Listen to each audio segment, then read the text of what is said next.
Hey guys, welcome back to my channel. তো চলে আসছে আর নতুন একটা ব্লগ নিয়ে। আর আজকে দেখো আমি কোথায় আছি, বেড়ার ধারে কি পারছি এখন। এই যে গাছে সিম ধরছে, সিমগুলো দেখছিলাম। আর আজকে একটু যাচ্ছি আমরা ঘুরতে, একটু বৌমা আর আমি করে। তো ঘুরতে ঘুরতে চলে আসছি আমাদের পুলিশ ফাঁড়ির সামনে দিয়ে।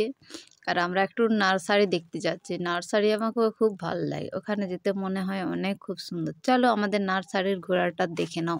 আর সবাইকে আগাম বলে দিই মকর সংক্রান্তি শুভেচ্ছা।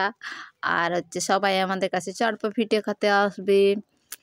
আর যারা যারা আমার ব্লগটি দেখছো অবশ্যই লাইক করবে। আর হচ্ছে যারা সাবস্ক্রাইব করবে সাবস্ক্রাইব করবে। আর কেমন লেগেছে ব্লগটা তো অবশ্যই কমেন্ট করবে। চলো আমার ব্লগটা দেখতে থাকো।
পর্যন্ত ব্লগ সবাই